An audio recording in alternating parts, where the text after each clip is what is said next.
start the program now, and I'll just get my glasses on. So the first offering we've got here is from one of his very old close associates called Gora Mandal Bhumi. Can I have one description of that? Yeah, okay. Well, before we proceed with the text, we'll have Hari Suri read out or explain what happened today in Australia. In New South Wales, New Governor? Yeah, there you go. Yeah, they've just completed the festival there for Sabhapati Prabhu, and they've had the feast, and they're going to meet again at 5:30 in the evening. They're 4.5 hours ahead of us. So in Australia. So she said, this is from Shama Sundari, Sabhapati Prabhu's daughter. So she said it was really wonderful. About 150 plus devotees attended. After 2 hours of the devotees sharing memories, we'd run out of time, as it was time for arati. There were so many more people who wanted to speak and share their memories. The program is continuing tonight at 5:30 p.m. with Prabhu Prabhu and other devotees. We cooked a wonderful decadent feast for all the devotees.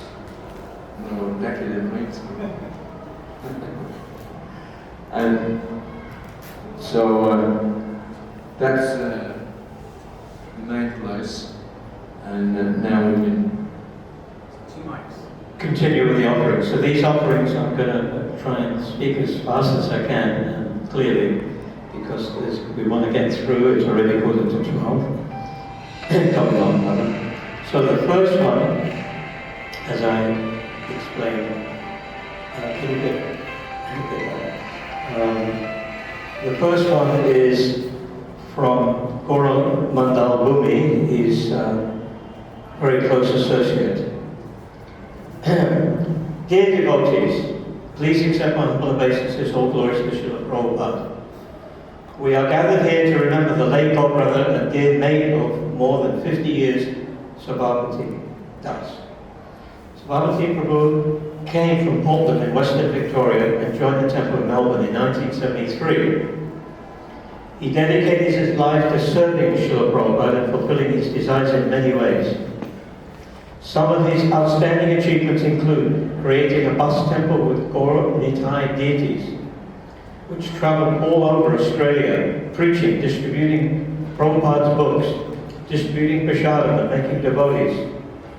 Another of his achievements were creating new Govardhan farming community in Moolamba and installing the deities of Sri Sri Radha Govardhanadari.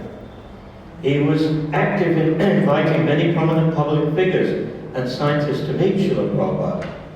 In the last few years of his life, he resided at Gita Nagari village in Indonesia and was active in teaching the devotees to do farming and protection of Krishna's cows. It was Sabhapati's final desire to leave his body in Mayapur, and Srila Prabhupada had fulfilled his desire. It was Sabhapati's final desire to leave his body in Mayapur, and Srila Prabhupada has fulfilled his desire. My best mate, Sabhu Prabhu, you have now gone to join Srila Prabhupada in Goloka Vrindavan.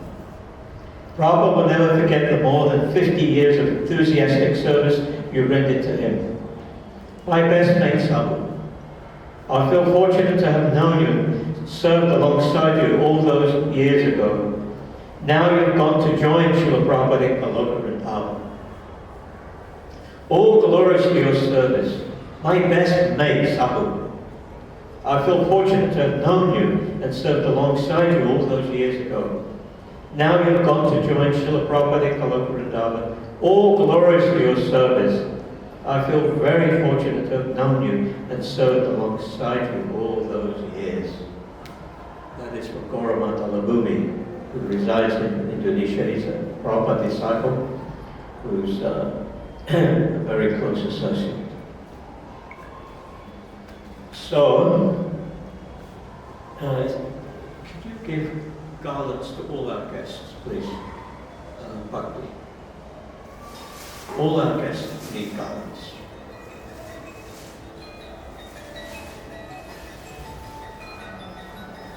And if you run out, there's more.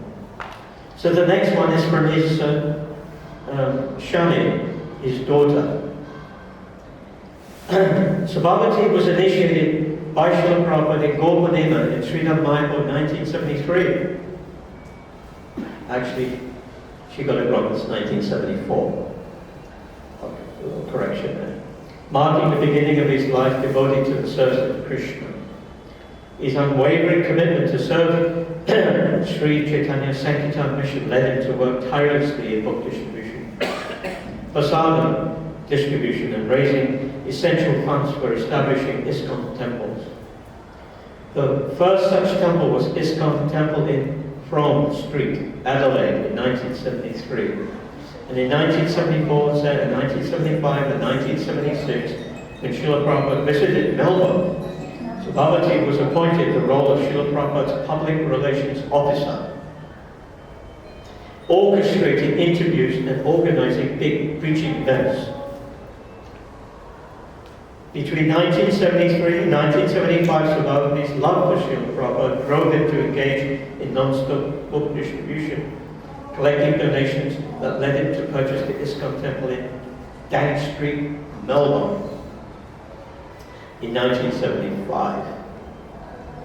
After having the Sri Gaudita deities crafted in the backyard of the Melbourne Temple, Sabhapati enthusiastically took them on the road and helped to organize over 100 preaching programs all over Australia, with Sri Gaudita preaching in the bus yatra. These deities are now residing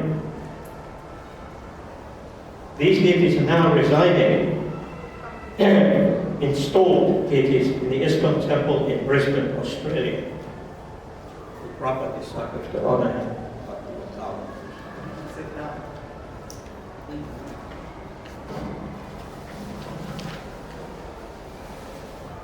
In 1977, he founded the New Governor Farm in New South Wales, where he served as the first temple president and led the installation of Sri Radha Govardhana Dari. This farming community continues to flourish with thousands of devotees and a school for nurturing the next generation. In 1983 to 86, Sabhapati managed the ISKCON Preaching Centre and Restaurant in the Gold Coast. Then in 1995 to 2005, he opened up 2 Krishna Cafe restaurants on the Sunshine Coast, where he hosted huge preaching programs and regular smaller preaching gatherings. He would donate the leftover prasadam, sanctified food, to feed to the homeless in the community centres on a daily basis. Amazing. While all raising a home full of these teenage children. Despite facing a myriad of health challenges, including diabetes, multiple surgeries, and suffering from relentless pain, Sabhapati's faith and servitude remained unbroken. From 2010 to 2020, he found the solace in Mayapur, participating in Harinam with devotee friends. He also served the ISKCON community in Sumatra, Indonesia. Living simply with minimal possessions, he exemplified detachment and continues to have unalloyed faith in Srila Prabhupada. Here we have a wonderful testimony from his daughter. I'm going to push on because we have limited time.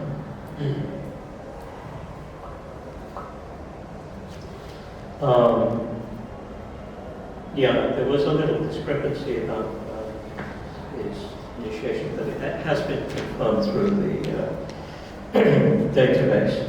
It was in Mayapur in March 1974 during the festival period.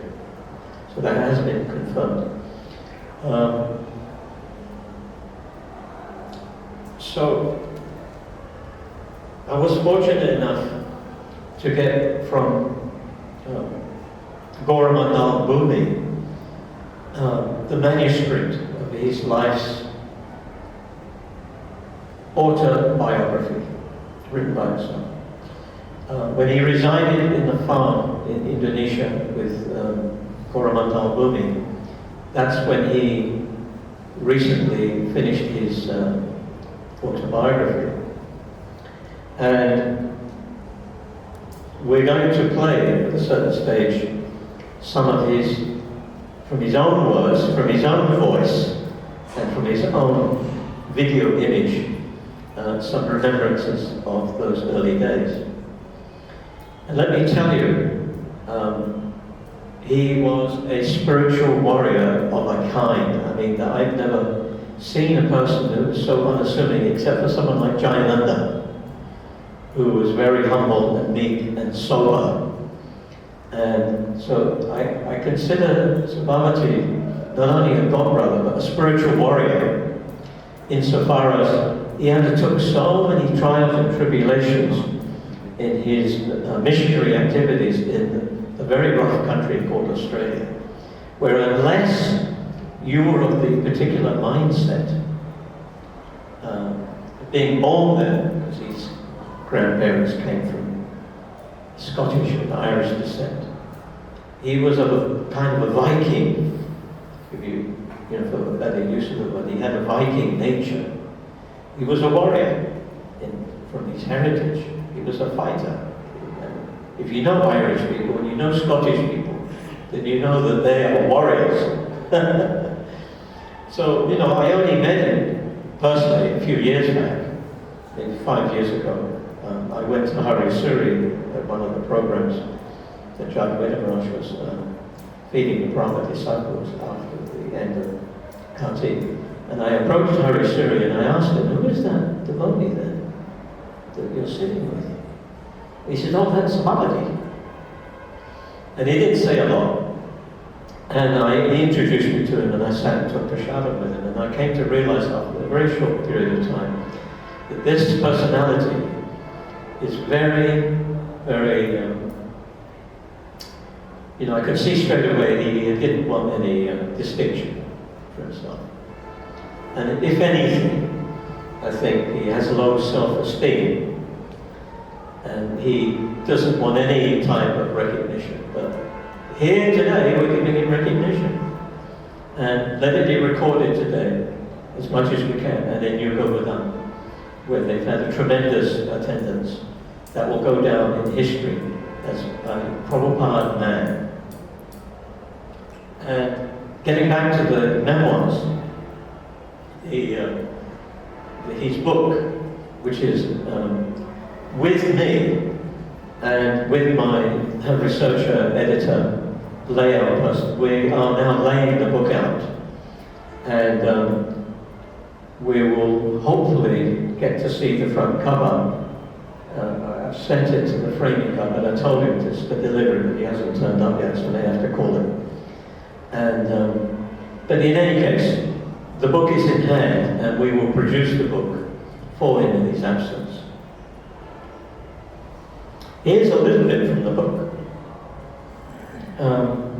Mother Lisa Swami in Australia, the leader of the, and as a governing body commissioner of this country, has requested by Srila Prabhupada to attend the festival. The invitation was extended to devotees. Already 10 devotees from Australia were praying to go. Most of them borrowed the fare for their parents. And then he goes on, although I was only a neophyte devotee, I begged Mother Lisa to allow me to go with him to the festival.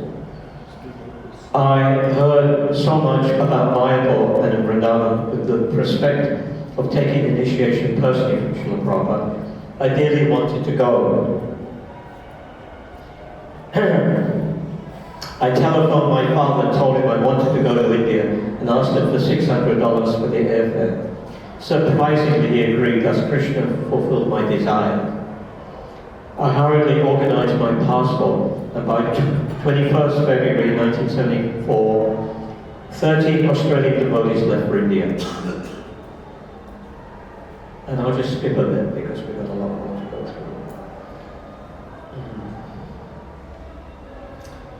through. Then my name was called out by Pradyumna. He asked me what were the first 4 regulating principles, because this was so this was such a momentous occasion. And I was overwhelmed by the gravity of all. I nervously replied, no intoxication, no gambling, no illicit sex, and no meat eating. And then he asked me, how many rounds should I chuck daily on my bees? I replied, 16 rounds minimum every day. And then he handed me my new set of beads and gave me the name Sabhapati. I again paid my prosperity obeisances, which were probably resumed my seat in front of the yoga pit. Very good. So, he was told to approach Achyutananda, the meaning of the name. And he told me that it was a name given to Lord Shiva when he was appointed to preside over the meeting of all demigods. Sabha means assembly, and Pati means master. So my name means master of assembly, or presiding over assembly. And later that day I was informed that it was the name given to Krishna when the Pandavas and the Kurus met to discuss the political situation in the Rajasuya sacrifice. First of all, they had to appoint someone to adjudicate the meeting. Both sides proposed so many names, but every time objections were raised and no one was seen fit to be qualified. Then Krishna's name was suggested and nobody objected. Thus he was appointed as the Sabhapati, or president of the assembly. And of course, the word Dasa indicates that we are servants of the original Sabhapati. So that clarifies about, that's a clarification of his name by Achyutananda Swami. Well, we have a lot to do with his medical condition. I don't really want to go into that because it's a little painful. Maybe what we'll do is hear from Surrey, eagerly waiting to speak, and I'll pass over to Harry Surrey.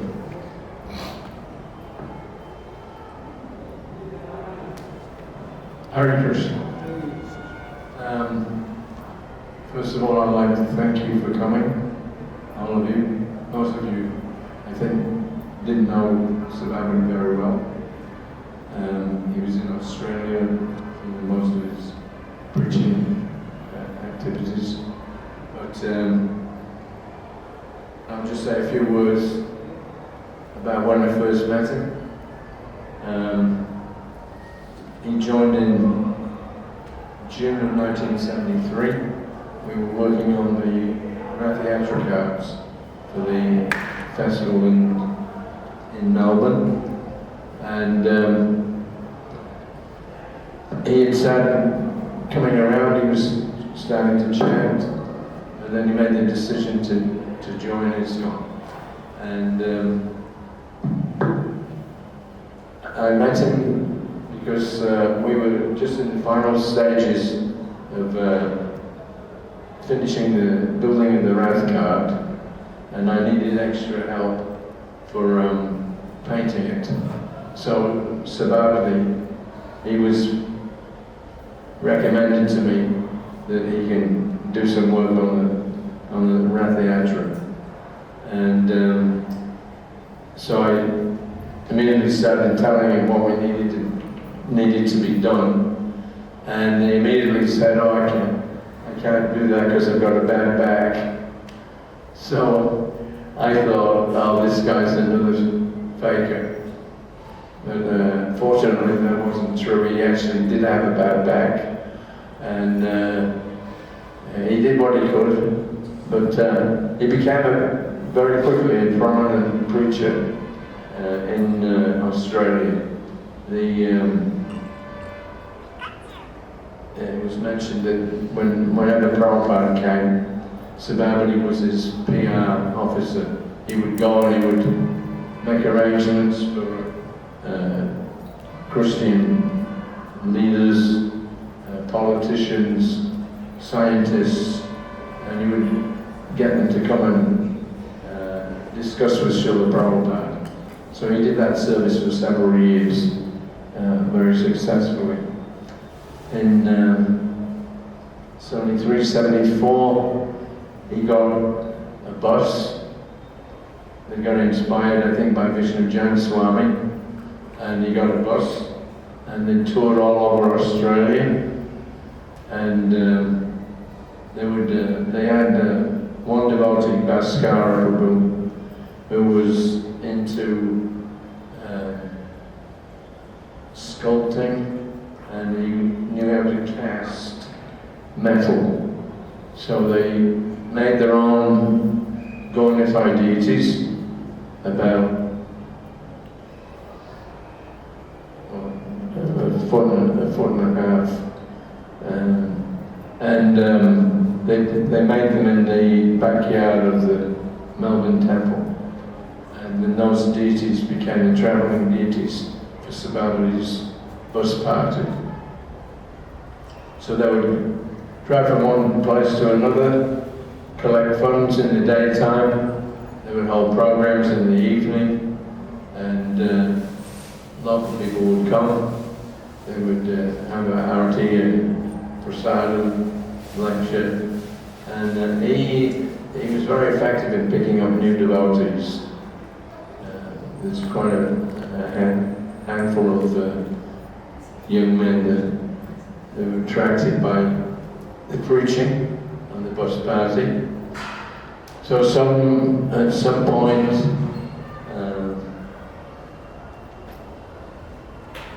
they got he and Chiru from Utah.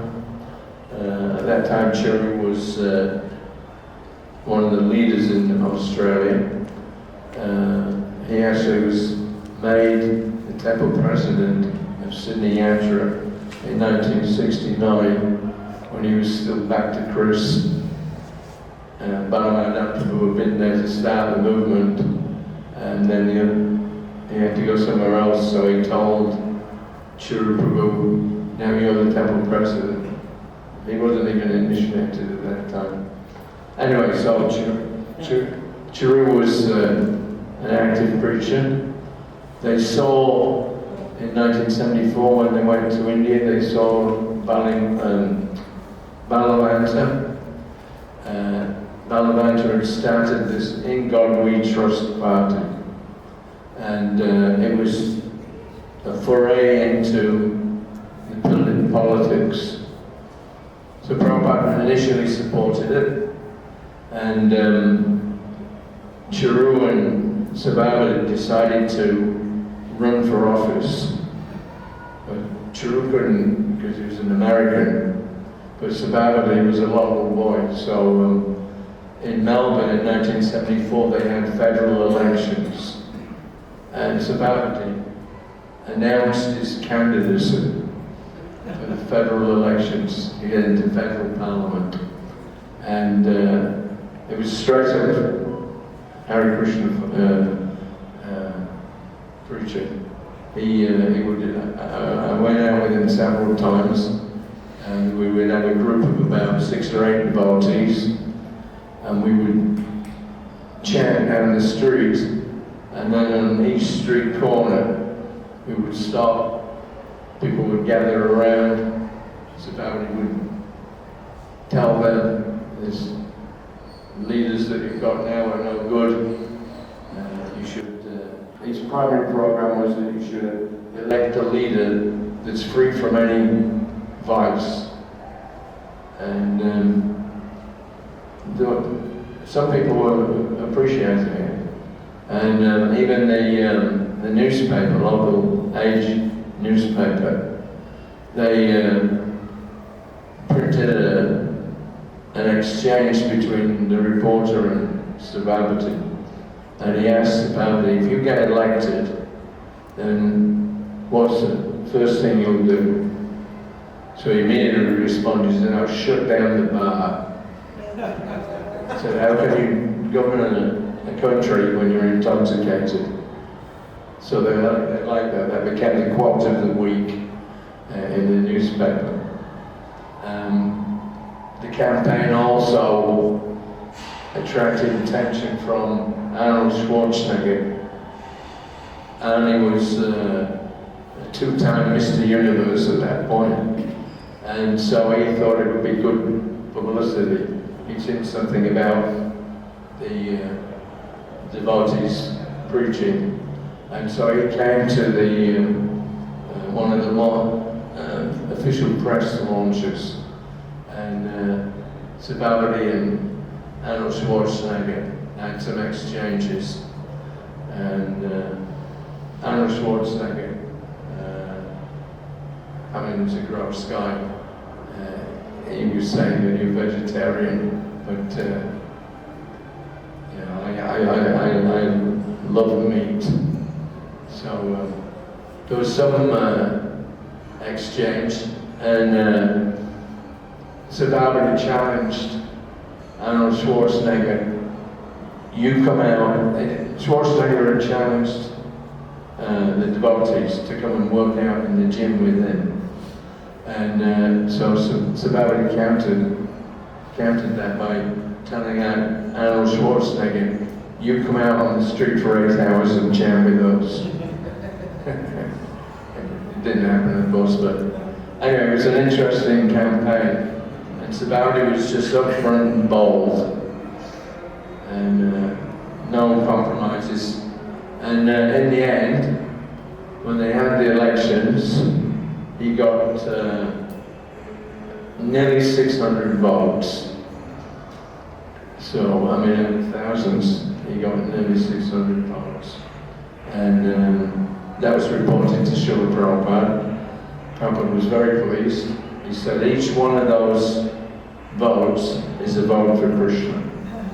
So that was, but then after that, Prabhupada closed the political party down. Because he said you can't do politics without getting involved in dirty activities. So another thing that Sabhapati had noted when he went to India was that Prabhupada had been speaking a lot about getting farm communities, Varnashram. So as he travelled around on his bus, Sabhapati was thinking more and more about getting a rural property. So in 1976, Bhadamadan gave him the go-ahead. He was the acting GBC at that time, 77. He gave him the go-ahead to find a property where we could have a rural, self-sufficient community. And he travelled all over the country. Finally, they came to northern New South Wales, and Sabhapati was going to the real estate agents to see what properties that they had. So this one property, about 800 acres, it was largely undeveloped. There was one house on it. It was occupied, or had been occupied by a spinster, an unmarried woman, and they put it up for sale when she died. So that 800-acre property was very impressive, and it was, I think, $80,000. So 80,000. And what I get from Shami, from his daughter, was that the asking price was 100,000. But because it had beef, cattle on the property, Sabhapati being an expert economist and a university graduate, he negotiated with the type of hillbillies that we will only give you 80,000 instead of 100,000, and you keep the beef and you dispose of them your own way. We don't want to inherit them. And then the deal was done, signed and sealed. And as we will hear from Sabhapati, you could see him speak about it. We're going to play that little sequence just now. But he doesn't speak about the aggravation that it was to come from the Seventh-day Adventist Christians who lived in the vicinity and who actually controlled the politics and the police and everything. So once they acquired the property and they got the foundation in, which was even more solid, as you'll hear from him, Sabhapati called Hari Suri for permission to proceed with the construction, and Hari Suri knew that there was problems, so he's going to explain what happened next. So we bought the property. We did an all-Australian fundraising. The devotees went out and collected using incense, and the sale was completed on Easter 1977. Hare Krishna. And Sabhapati went there with 4 or 5 devotees, and it was very austere. There was no electricity on the property. There was no running water.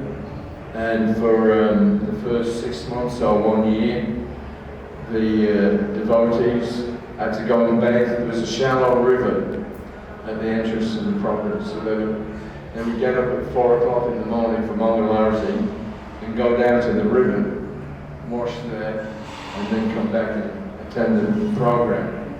I remember one time just after they'd been there for a few months, I went and visited, and I saw Sabhapati. He'd shaved his face, but he'd missed different tufts of hair. And I laughed. I said, Sabhapati, what happened with his shaving? He said, well, you try shaving up in the dark, in the middle of the river. He said, it's not easy. So that was, the situation for a while. Then, well, there's one funny incident. There was like 2 ridges on the land, and on one ridge there was this what they call the White House, and then the other ridge there was like a broken down house. It wasn't occupied, and so some lady and her son, they came to visit. They heard about the farm and they wanted to visit. So there was not really any facility for them. So Sabhapati put them in this broken down house. And in the middle of the night, they heard this noise and footsteps, and then some like dragging noise, and then the door opened, and by this time the lady and her son, they were fully awake, and this boy, his name was Dasa, he later became Dasa Dasa. He said, Mom, can you hear what I can hear? She said, yeah. That was it.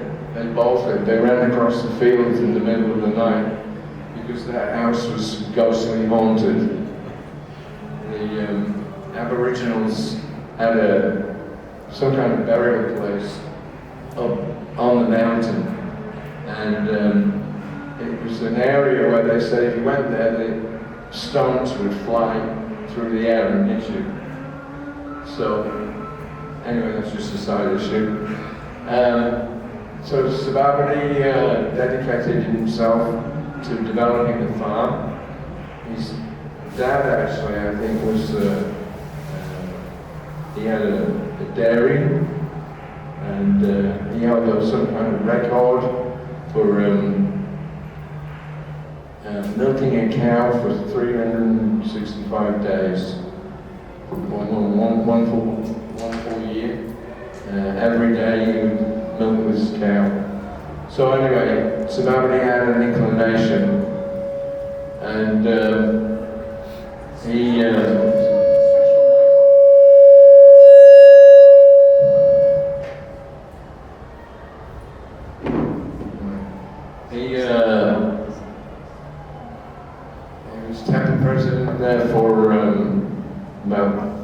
5 years. In 1982, he left our service, but new government, the new government farm, it became like a place of pilgrimage for the devotees. So when we first got it, we celebrated we celebrated Govardhan Puja in 1977, and then of course just after that, 2 days later, Srila Prabhupada left the planet. But we had a yajna some distance up on the hill, the first Govardhan Puja. It was very successful, and shortly after that, then we asked Sabhapati, what are you going to do for a temple? And I had gone to Jaipur, and I ordered a set of 4 feet tall Radha Krishna deities. Then I sent a letter to Sabhapati that, okay, now I bought the deities, Govardhan Dari. I got that name from the Chaitanya Charitamrita. So I said, now you have to build a temple. So that was it. Sabhapati, immediately the next day, they went onto the site, they cleared the area, and they started building this temple. And it's still there, the same temple. It's an A-frame. None of them knew how to build anything, but they just did it as they went along. They chose the A-frame because it was apparently resilient to typhoons or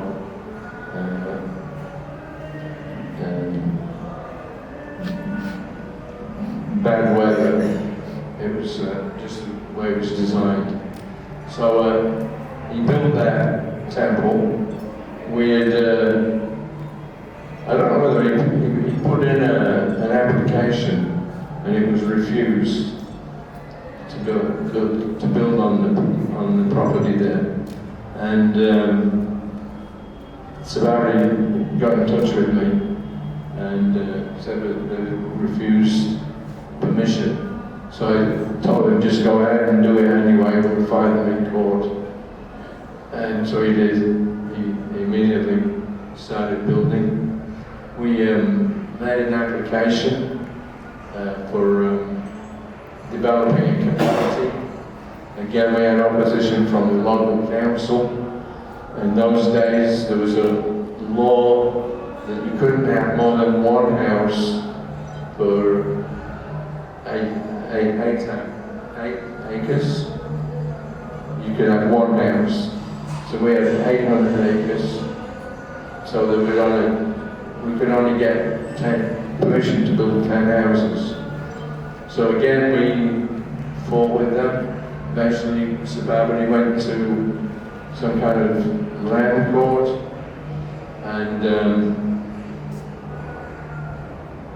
he was just very straightforward. He just told the judge that there's so much sinful activity going on in the world. We want to build a community where there's purity of purpose. We want to bring people to our community to learn how to worship and love God. So you should give us the permission. So the judge actually appreciated it. That this man is very sincere. They've got a high standard. They want to do something. The whole area at that time was full of hippies and communes. And there's a town nearby called Nimbin, which is notorious in Australia for being full of drug addicts. So the judge appreciated that what we were doing was something good. So I went and Anyway, that was just a few stories.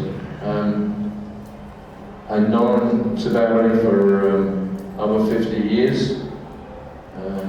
He and I had a very good relationship, and in more recent times he started touring around. He came into Mayapur, he rented an apartment in Gornaga. He was there for a few months, and he went back to Australia last year. He got diagnosed with cancer, so he went through a chemotherapy and radiation therapy, and he just fixed his mind that he wanted to leave his body in Mayapur. So as soon as the treatment was finished, there was a little remission, and then he immediately got on a plane and came back to Mayapur. So, and the rest, of course, we know. He was, after a couple of weeks, he was put in the hospital, and he accomplished what his desire was, to go back to Godhead. And he was a good friend, unusual character, very stubborn. We used to call him the Hare Krishna redneck. But he was a very sincere person, and what more can you say? He was successful. Sabhapati Prabhu ki. So we'll just recap a little bit, because time is of the essence. It's 20 past. We've probably got about 35 minutes or more.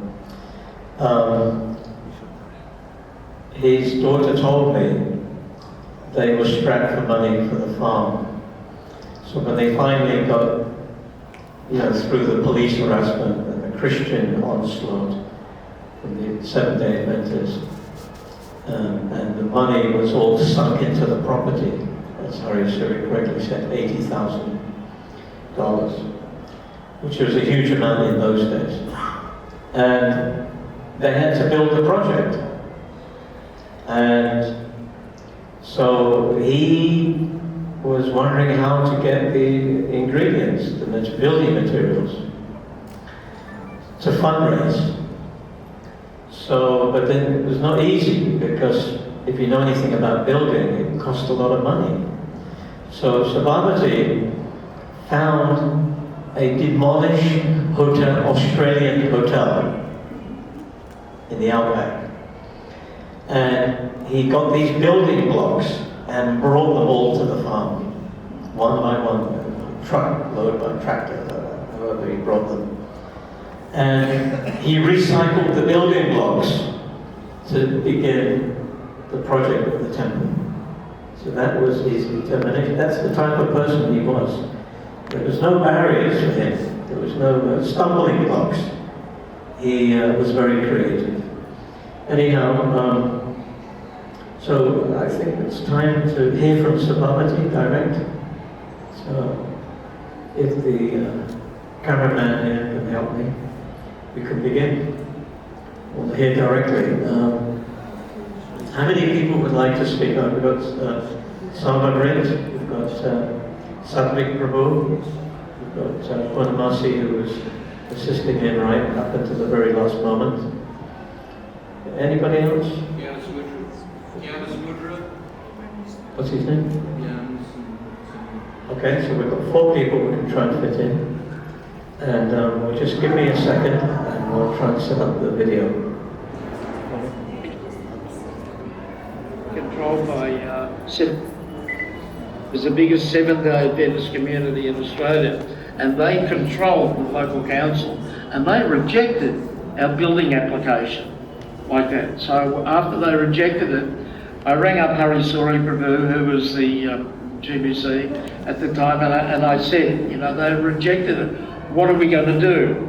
And Hari Suri, being a a real warrior, devotee. He said, go ahead and build at any rate. So, okay, Krishna will protect us, right? So we went out and we started building, and we laid the foundations of the concrete. Actually, we didn't have much idea of how to build, and the foundations we laid for the floor and the walls was 3 times thicker than was actually required. So you couldn't move the place in an earthquake, you know. So we started building, and somehow or other, the authorities in town found out. So one weekend, the brahmacharis are all back from going out on Sankirtan, and we cut the poles, and we're going to put the uprights, the poles, 6 huge trees, uprights into the ground and cover them in concrete. So we cut the trees, and there were 4 boys on the crowbars at the front and 4 boys on crowbars at the back, and they lifted up the trees and carried them into position. And as we were just about to concrete them in, we noticed that the police were arriving on the property. There were 2 police cars coming up the hill. So I told all the boys to scatter, because we didn't want to lose all of our Sankirtan men being arrested and put in jail. So they all headed for the bushes and the hills, and the police arrived, and they said, what are you doing? And I said, well, we're building our temple. And they said, well, you don't have a permit. You're breaking the law. And I said, oh yeah, okay, so what? Like that. So they took my name and address, and off they went. So then a week or so later, I got a subpoena from the court, and I had to appear in court to explain why we were building without a permit, like that. So I engaged a local solicitor, and actually he was a brand new solicitor. It was his first ever court case, like that, you know. And I engaged him, and I said, listen, I want you to get me the opportunity to talk to the judge, like that, to give our version of what we are doing. Anyhow, so when the court case happened, the judge called me up and he asked me, why have you gone against the council's laws? Why are you building this project? So I said to him, actually, we don't accept the laws of this local council. What we're trying to do is we're trying to build a temple where people can come and worship God 7 days a week, where they can live a healthy, happy, peaceful way of life, like that. Now, as you know, that morning as I sat in the court, I saw the judge dealing with so many people there for drug cases, and there were a few wife abuse cases, and anyhow there were all these current social problems being dealt with in the court, and I said to the judge, I said the local council have given permission to 5 local gambling casinos where people could go and gamble day and night, where they could even go and gamble on Sundays, which used to be a sacred holy day, like that. And you are seeing the results of all these sinful activity that's going on in the world today. We want to build. We want to introduce real religion into society, into the world, and a way of life that actually solves all these problems, like that. Anyhow, the judge sat up and he thought about it. He said, gee, I can't disagree with that. And he banged the gavel and he dismissed the case. We won the court case. We beat the council. Anyhow, it cost the council $5,000 in legal fees. And after that, they became very, very wary, like that. So then they wrote us a letter and they offered to review our development application, which we resubmitted. We had one devotee join. What was he done? Anyhow, he was a qualified architect, and he drew up a whole development application plan, which included the temple and buildings and 40 houses on the property. So we submitted that, and fortunately, the council accepted that. So we can see that all along, Krishna was protecting us. We were following the orders of Srila Prabhupada. He wanted to develop temples and farming communities all over the world. He wanted to develop these farming communities to get people out of the hellish conditions of the huge cities of the world and all the problems that they were creating. And he wanted to develop this very peaceful, simple living, high thinking lifestyle, which can only be done in rural communities like that. So Krishna paved the way for us like that. So there you go. Sabhapati Prabhu ki jai. How did you like that? Yeah? Thank you. So, I'd like to ask either Sabhapati come forward and take the microphone, or you can pass the microphone to you, whichever you prefer.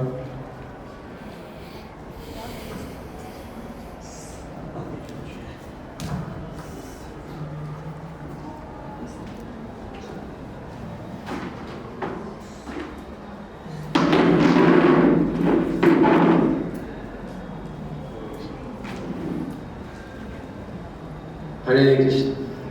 So before speaking, I want to offer my Shastanga Dandavat Pranam to all my God brothers, God sisters that are gathered here. My obeisances to all of you. So in human society, typically we see people self-interested. What can I do for me? My bank account, my name, my fame, my family, my country, my health, my everything. It's very rare to find a soul who's willing to sacrifice his life for the benefit of others. And this is Sabhapati Guru. Single-handedly, not single-handedly, with the help of devotees, he established this extraordinary temple, paid for, 800 plus acres paid for. He established Gurukula, he established Radha Gokula, Radha Giridhari, Govardhanadhari, Radha Govardhanadhari. Gornitai, Jagannath, Gurukula, this is the longest running Gurukula in all of ISKCON. He served the Sankirtan devotees because at a certain time they weren't able to distribute books. They got such negative reaction from the local authorities. They weren't able to go out and distribute books without getting arrested. So he arranged for a candle factory. After that proved less successful, they arranged for distribution and sales of paintings, all to support this temple, this farm project. So reflect on what his accomplishments are on one side, then on the other side, how humble devotee he was. I didn't have so much time associating with him. We used to chat during Harinam interludes and online. And unfortunately, I wasn't even aware that he was here in Mayapur because he wasn't telling people, I'm sick, I'm coming to the hospital, come see me, come offer respects to me. That's the kind of devotee he was. Not a self-serving person, only interested in name and fame and influence. So reflect on what his accomplishments were on one side, and on the other side what humble soul he was, simply dedicated to the service of Srila Prabhupada. And if we think of that, we can also become inspired to follow in his footsteps. And for all of those second generation devotees, please reflect. You see all of us, we're all old men, gray, balding, hobbling along. This is our life now. And as we're offering a respect to this devotee, this same ceremony will be held more and more in the future. This is the nature of the material world. Nobody can check it. So take advantage of the association of these devotees that established this great ISKCON society. and follow in their footsteps, do the same thing and appreciate how much can be achieved by hard work and surrender to the mission of Chaitanya Mahaprabhu as we understand it from Srila Prabhupada. Srila Prabhupada ki jai. Srila Sabhapati Prabhu ki jai. Prabhupada ki jai.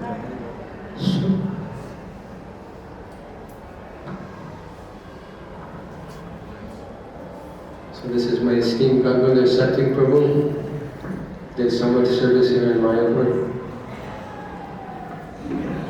He was the temple commander when I first came to Mayapur in 1976.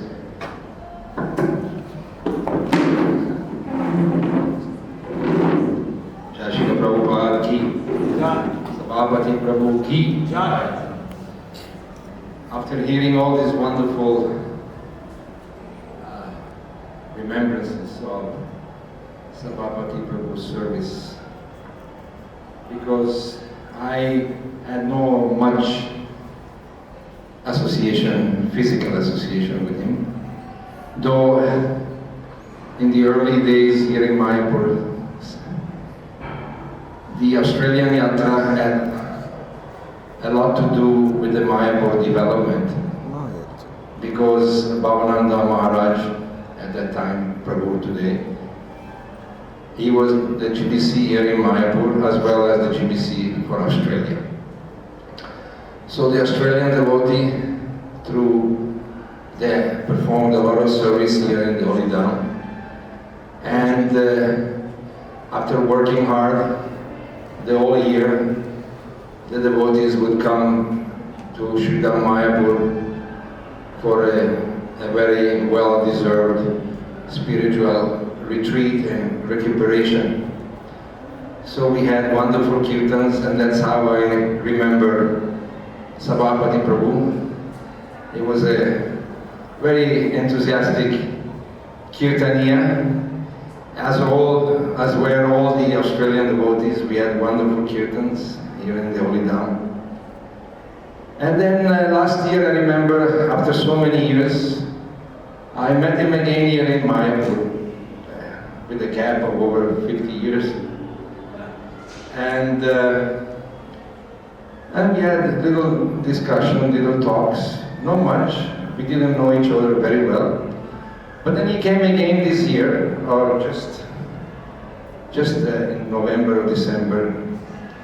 And I met him again outside the Vaikuntha Bandar. And he said, Sadhvik, I don't like this place here in Gornagar. Please arrange a place for me. Which I did. I arranged a place for him, but it was only available from April. And he said, Sadhvik, I have come here on a one-way ticket. He knew that he was going to leave his body, and he came on a one-way ticket. And the other ticket was already booked. Back home, back to God. So the last thing I knew, he was at the hospital. So I went to see him every day. I went to see him. And there where I met Purnamasi Mataji. And first I thought she was his wife. Because she served him so well. She served him with such a love and affection, and I was immediately moved by that, and I finally understood. I said, wow, it's amazing how a person who has no much relationship with another person can be so loving, so motherly, so wonderful. I was very moved by her service to Sabhapati Prabhu. So, there is a sage, there was a sage, he blessed 4 different people. He blessed the son of a king, Rajaputra Chiranjeev, my dear son of a king, you live forever. Then he blessed the son of the Brahmana. He said, Muniputra, Marova, you die immediately. Then he blessed the butcher and he said, Na jivana maru, don't leave and don't die. And then he blessed the Vaishnava, he says, Jiva va marova. Whether you live or die, it doesn't really matter. So the Rajaputra, he is absorbed in material activities and enjoyment, so much property, so much sense gratification, that his death would be very painful because of so much attachment. So he blessed him to live forever, don't die. And the Muniputra, Brahmachari, he developed so much knowledge, so much austerities as a young man. And when he grows up, he goes into the Grihastha ashram, he becomes attached to family activities. So there is always a danger to fall down from his position. So he said, now that you have achieved this so much knowledge and austerities, you better go. Maro, you go, you die, go to the higher realms. And the butcher, all his life is cutting, killing. It's a horrible life, and his death will also be very horrible. So don't leave and don't die. But the Vaishnava, a devotee of the Lord, is always engaged in devotional activities. His life is dedicated to the service of the spiritual master, to the devotees, to the Vaishnavas, to Sri Krishna. So when he lives, he's always happy. Always happy. And when he dies, he's always happy. He goes back home, back to Godhead. He goes back to his spiritual master and engage in spiritual activities eternally. So Srila Prabhupada taught us like that. He said, don't be afraid of death. Don't be afraid of that. Death is simply an opportunity for us to go back home, back to God. Because everybody lives forever, everybody is eternal. And Srila Prabhupada said, the Vaishnava is not afraid of death, but while in his body, in this life, we should try to become free from all material attachments. Become free from all material attachment. And that is the goal of our spiritual activities, the goal of our sadhana. That by the time we leave this material body, the less attachments we have, the lighter we are. So Sabhapati Prabhu, we had many discussions. He knew he was going. And in the hospital also, sometime he would come back from his delirious stage, and we just had a few talks, a little bit, but he knew he was going. So Krishna is very kind. And as I have observed, somehow or other, he passed away just after Sankranti, when the sun moves to the north. And as Krishna says in the Bhagavad Gita, when the sun goes into Uttarayana, those who pass away at that time, they don't come back. So, it was just a few days after Sankranti. Sankranti was on the 14th, he passed away on the 18th. So 4 days the sun had just started his journey to the north. And in the daylight, not only that, but we see that even in the Mahabharata, Bhishmadev, he waited until the sun moved to the north. So this is, though I was, we are not happy when a good friend, a relative leaves the world, but at the same time, knowing that we all have to go one day. We are here, we are born to die. But Srila Prabhupada said, a Vaishnava dies to live, a living spread the holy name around. So he passed away in a very auspicious time, during the day, on Uttarayana, in the holy Dham of Mayapur, surrounded by devotees in Kirtan. What more you want? What more we want? Are we going to be that lucky? I hope so. Though I don't have the adhikar for that. So it's a time to rejoice. It is a time to become introspective, as Sabhapati Prabhu said. We're all getting older. But by the grace of Srila Prabhupada, that fear of death has been removed from our heart. And that is the beauty, the gift that Srila Prabhupada has given us. That by chanting the holy name of the Lord, by serving the devotees, by engaging in devotional service, we become fearless, Abhay. Srila Prabhupada's name is Abhay Charanaravinda. Fearless, having taken shelter of the lotus feet of the Lord. So Sabhapati Prabhu, today is a very nice, beautiful day to remember your wonderful activities. I didn't know all these amazing pastimes.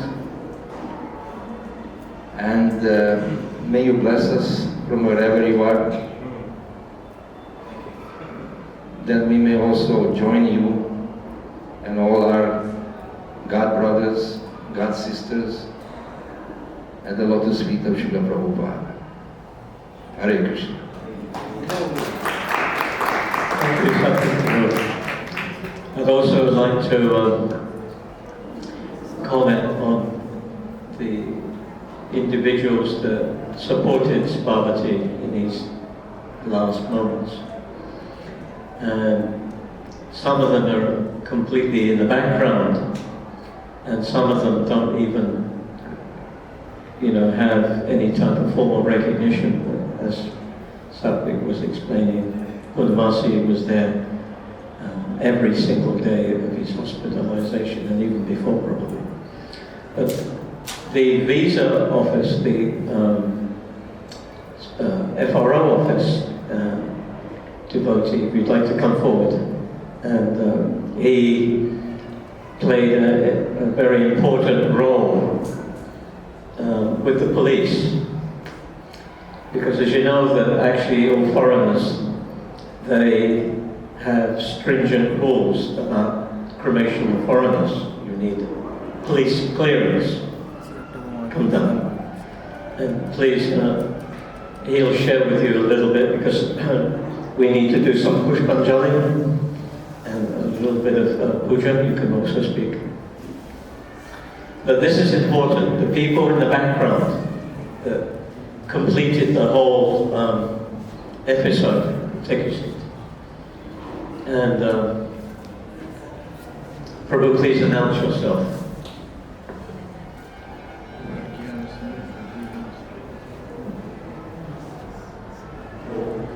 Hare Krishna. So I am Anupam Shrivas Das. I am serving as the secretary to the general manager of ISKCON Mayapur, Krishna Vijay Das.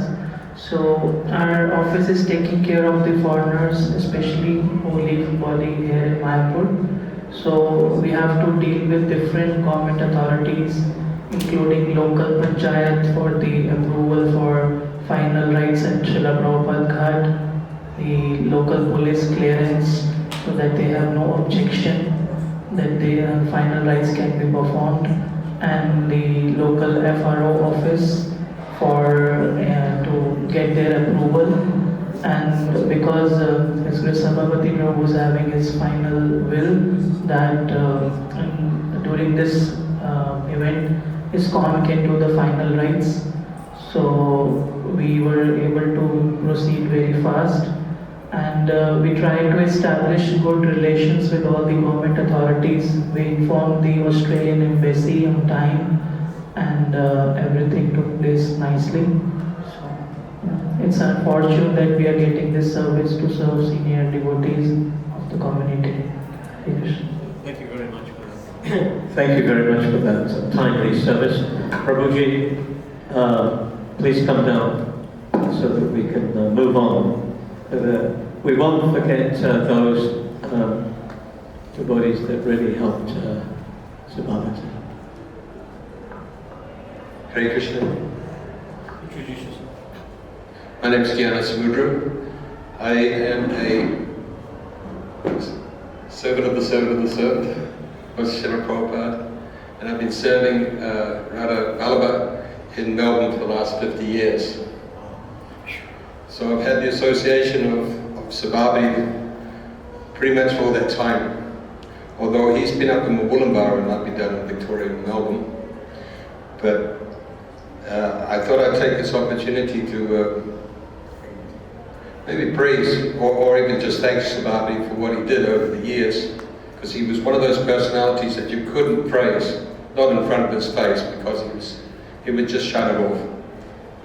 He was that kind of personality that was always in the background, although we can see today that his legacy will live for the next at least 200 or 300 years. The farming community in Wollongbar now is thriving with children, grandchildren, and children's children, and it's because of Hari Suri here and Sabhapati and also the assembled devotees at that time, Srila Prabhupada's disciples. We can actually understand that the disciples of Srila Prabhupada, they came with that purpose to serve Srila Prabhupada. They were like stars in the sky, and Srila Prabhupada was the moon or the sun. And personalities like Sabhapati, he was an Australian. Australians have a tendency to be a little bit rough around the edges. But he was that kind of personality that would stand up. He was a Kshatriya. He wouldn't take any nonsense. He had Srila Prabhupada's mission in mind, and that was his goal. And of course, to serve the Srila Prabhupada and Hari Suri here, who was the GBC at that time, and to put ISKCON on the map. We can see that Sabhapati was that kind of person that if there was some wrongdoing, like a Kshatriya, he would stand up. He wouldn't back off. He would stand up, confident that Srila Prabhupada's instruction was absolute. I came a little late, but Sabhapati, whether it was mentioned that Sabhapati ran for a council. Is it a council? Federal council. Yeah. Prabhupada said that we should be running in the council like that, and Sabhapati said, okay, we'll do that. But at that time, Australia was a country of rednecks. I mean, we were rough hillbillies. I mean, there was nothing nicer than going on Harinam and having a good fight. And we were fighting against Hells Angels in Sydney there, in King's Cross, and it was a fun time. It's a little tamer now. But in those times it was fun time, and we were prepared to stand up, and we could see from Hari Suri, from Sabhapati, that he was one of those Kshatriyas. He would just stand up and fight. In all his humility, it's expected that we are more tolerant than a tree and lower than a blade of grass, and more tolerant than a tree like that. And we can see from Srila Prabhupada's disciple, Sabhapati, that he's a Prabhupada now. He was always centered on Prabhupada, regardless of any criticism that came his way. I came to Mayapur about 3 years ago. Going from Mayapur a long time. But at that time I met Sabhapati. He basically had disappeared from the map, and there he was. Srila Prabhupada never forgets that service that we do. And we can see that I saw in Sabhapati that he was still enthusiastic to serve Srila Prabhupada regardless of any situation, and it was in old age or whatever, you know. He was just there, leading us. He's a perfect example of actually what a Vaishnava should be. And we thank you for putting on this reception for Sabhapati, because it is a time to just remember and get strength from these personalities. Don't stand back. If something needs to be done, then go and do it. If Srila Prabhupada's mission is to be accomplished, and it needs a Kshatriya person like yourselves to perform that activity, regardless of the rednecks, regardless of the police, regardless of the authorities, even regardless of temple authorities, just go and do what Prabhupada wanted you to do, and spread Krishna consciousness. And we saw that as a partner. And we thank him very much for that. Of course, Hari Sori here, who's still with us, just.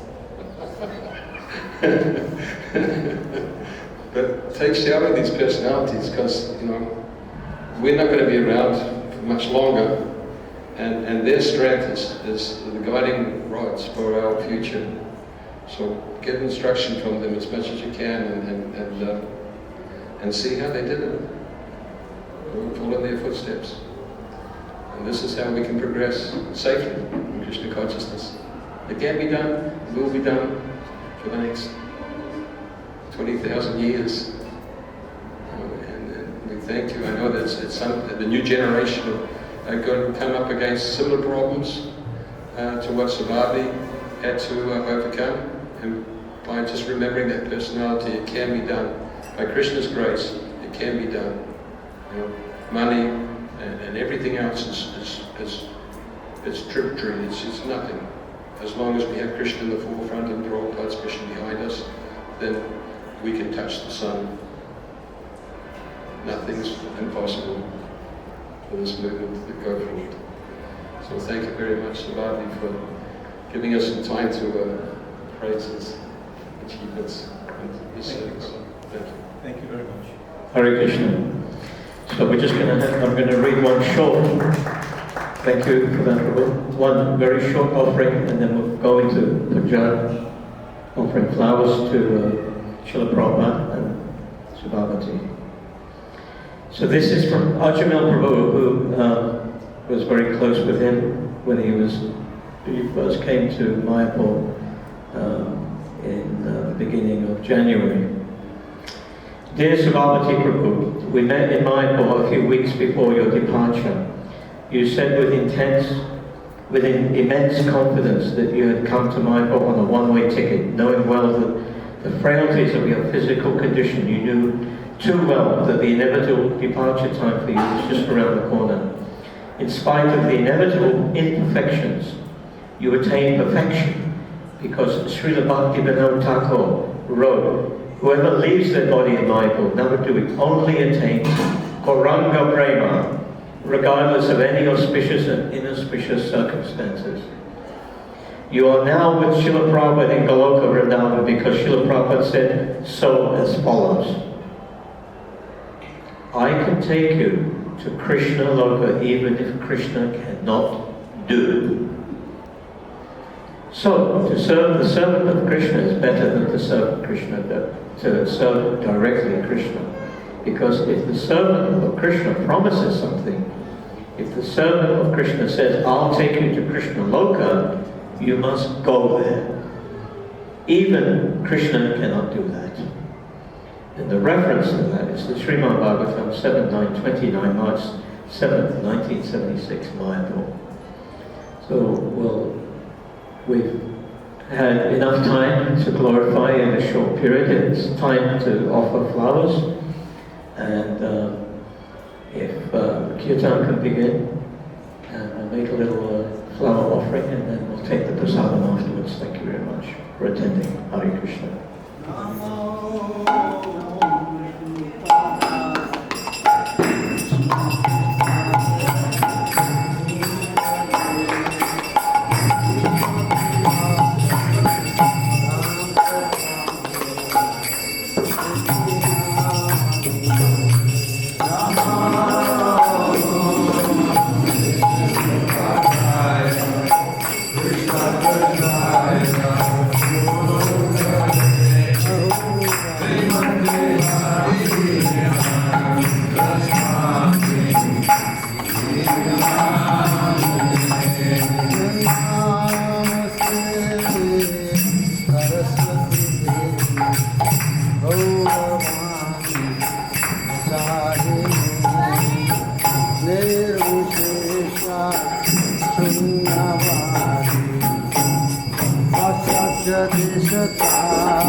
Jai Vishnu Papa Mahamsa Hare Akacharya Das Krishna Bhakti Siddhanta Saraswati Thakur Maharashtra Prabhupada Ki Ananta Gautam Bhaskara Ki Namacharya Sri Dasa Ki Friends of Krishna Chaitanya Prabhu Nityananda Sri Advaita Bhakti Vasudi Gautam Bhakti Ki Shri Sri Tulsi Maharani Ki Bhakti Devi Ki Vrinda Devi Ki Bhakti Ki Jamunamai Ki Sri Mayapur Dham Ki.